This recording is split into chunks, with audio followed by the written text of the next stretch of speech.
Obra Ainda Existe Esperança, de Adeilson Sales, pelo Espírito Luiz Sérgio.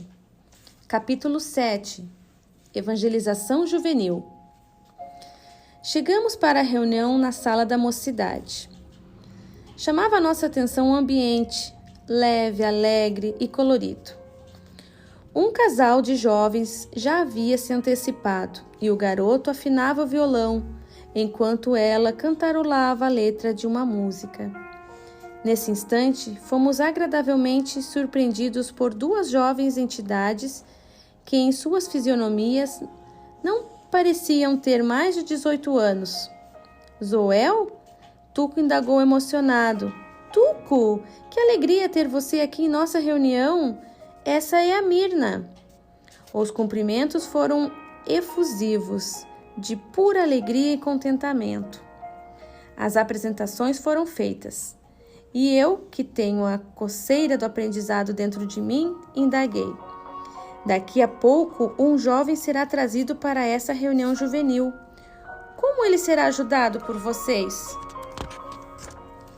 Mirna, que tinha brilho intenso no olhar e sorriso encantador, antecipou-se respondendo.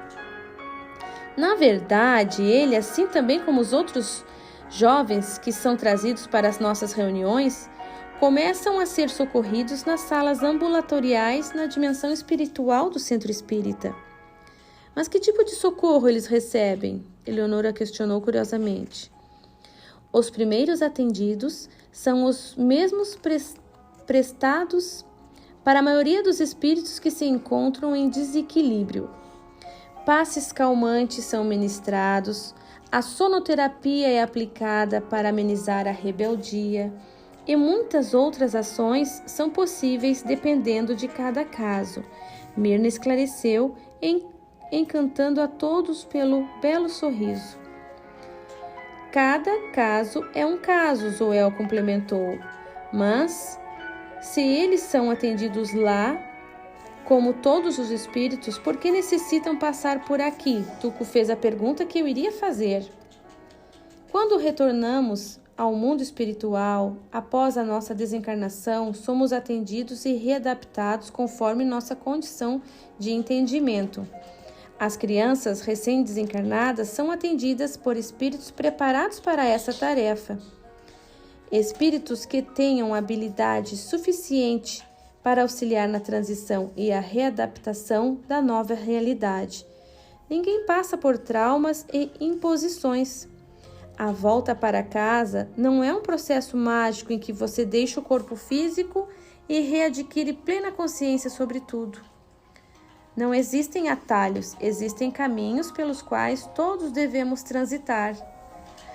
Zoel fez breve pausa e com largo sorriso prosseguiu. Ainda falta consciência para muitas pessoas acerca da importância das reuniões juvenis, pois nos bastidores espirituais dessas reuniões, muitos processos obsessivos intricados são atendidos. Temos aqui as nossas reuniões públicas juvenis e já antecipo o convite para que vocês participem da próxima, que se dará hoje ainda.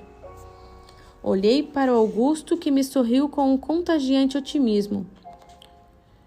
Nesse momento, nossa atenção se voltou para alguns jovens que chegavam com sua costumeira alegria. Esses jovens fazem parte do nosso grupo encarnado. Eles são muito dedicados e fiéis às reuniões juvenis. São dirigentes do grupo de jovens vinculados a essa instituição. Ainda existe esperança, falei emocionado. Sim, Luiz Sérgio, ainda existe muita esperança. E os jovens são essas sementes que, se bem cultivadas através do apoio dos dirigentes espíritas, tornar-se-ão os protagonistas da transição planetária.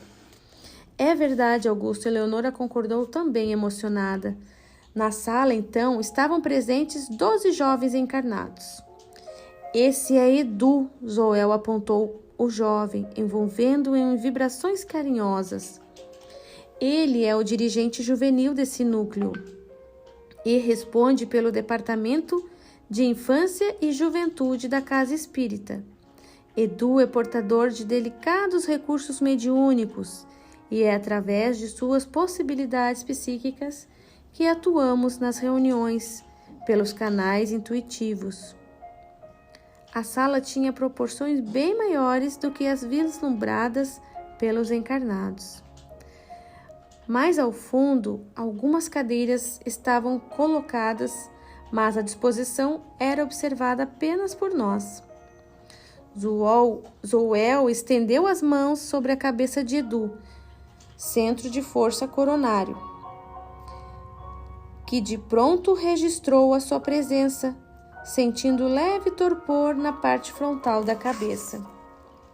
Galera, disse ele, chamando a atenção dos outros jovens que silenciaram a conversação que mantinham. Vamos começar nossa reunião. O garoto do violão, já acostumado àqueles momentos, começou a dedilhar suave melodia e Edu fechou os olhos. No mesmo instante em que os acordes do violão perfumavam o ambiente, um grupo de jovens desencarnados, entre eles Almir, entravam na sala e eram acomodados nas cadeiras por 2 outros jovens espíritos que faziam parte da mocidade, do lado espiritual da casa espírita. Zoel ergueu a fronte e, num instante de rara beleza, algumas luzes de tonalidade muito suave eram irradiadas de sua fronte, invadindo toda a sala. Para a emoção de todos, ele orou. Jesus, jovem amigo, tu que representas os nossos mais belos sonhos juvenis, que conheces as nossas inquietações e rebeldias, vem ficar conosco agora. Sabemos que a tua juventude nos é revelada pelo teu amor que arrebata. Tu conheces o meu íntimo e cada jovem, tu conheces o íntimo de cada jovem e os desejos juvenis de mudar o mundo. Pela mediunidade, Edu repetia cada palavra inspirada por Zoel. Ensina-nos, mestre, a adotar a rebeldia do amai-vos uns aos outros. Ensina-nos a conquistar a tua paz, e não a paz dos homens. Meu coração disparou tamanha emoção e minha face já estava banhada em lágrimas, pois eu nunca havia me dado conta da grandeza e presenciado uma reunião da mocidade espírita como aquela. Ensina-nos a ser protagonistas da caridade e teus representantes no mundo. Ajudai-nos a dominar a grandiosa força juvenil que irrompe em nós. Transforma a nossa rebeldia em instrumento de caridade e trabalho no bem. Ajuda-nos a calar quando não formos compreendidos e faze de nós instrumentos através dos quais teu amor se manifeste no mundo. Faze com que as ilusões da vida não algemem os sonhos coloridos de nossa juventude. Esteja conosco, jovem Jesus, agora e sempre. Edu refletia a paz e a serenidade de Zoel, que Zoel lhe transmitia pela oração. Os jovens assistidos ficaram envolvidos todo o tempo pelas suaves e amorosas vibrações vindas do mais alto.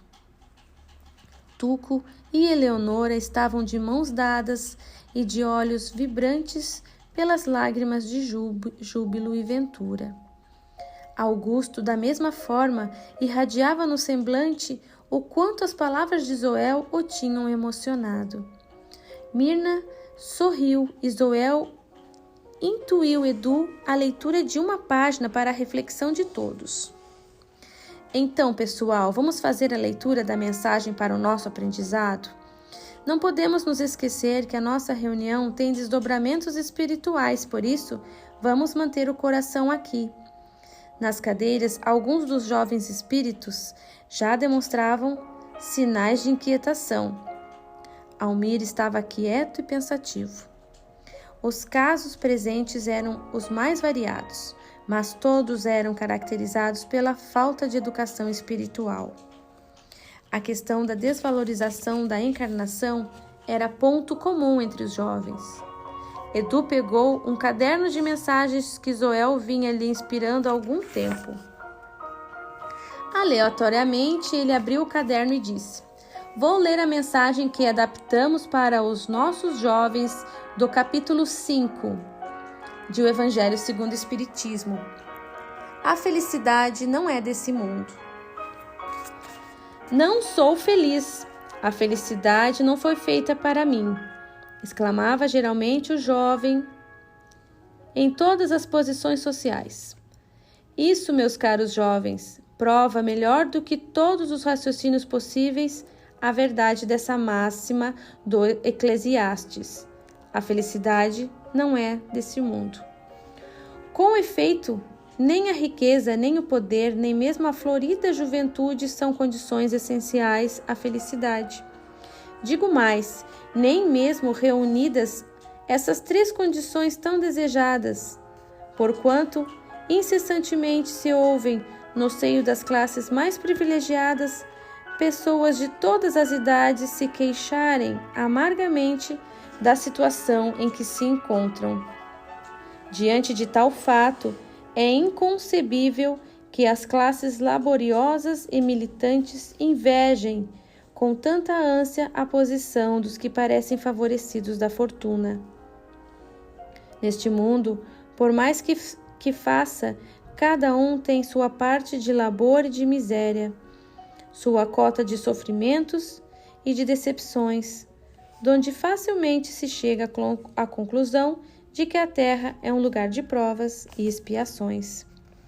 Assim, pois, os que pregam que ela é a única morada do jovem e que somente nela e numa só existência é que ele cumpre alcançar os mais altos graus de felicidade que a sua natureza comporta, iludem-se e enganam os que os escutam, visto que demonstrado está por experiência arquissecular que só excepcionalmente este globo apresenta as condições necessárias à felicidade completa do jovem.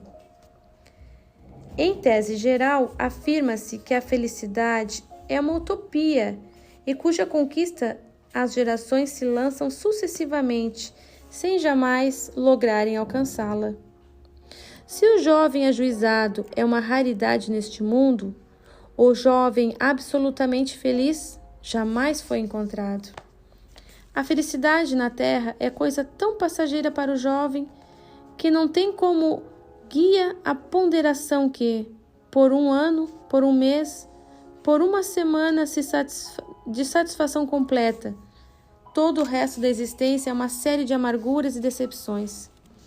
E notai, meus caros jovens, que falo dos felizes da terra, que estão invejados pela multidão.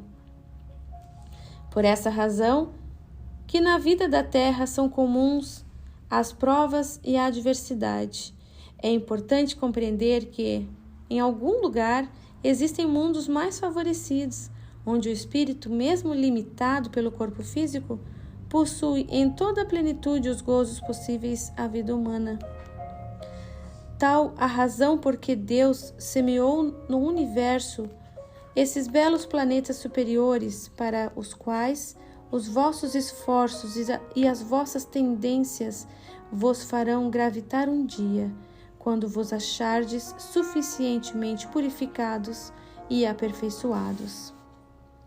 Mas não deduzais que das minhas palavras que a terra esteja destinada para sempre a ser uma penitenciária.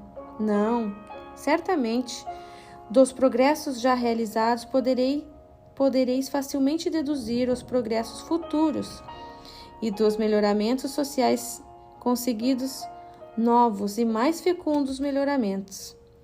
Essa é a tarefa imensa cuja execução cabe à nova doutrina que os Espíritos revelaram. Assim, pois, meus queridos jovens, que um elevado sentimento vos anime e que cada um de vós deixe de lado os velhos comportamentos. Deveis todos dedicar-vos à programação desse espiritismo que já deu começo à vossa própria regeneração. compete-vos o dever de fazer com que outros jovens participem dos raios da sagrada luz. Mãos, portanto, à obra. Meus muito queridos jovens, que nessa reunião solene todos os vossos corações sonhem com esse grandioso objetivo de preparar para as gerações futuras um mundo no qual já não seja vazia a palavra felicidade. François-Nicolas Madeleine Cardel Merlot, Paris, 1863.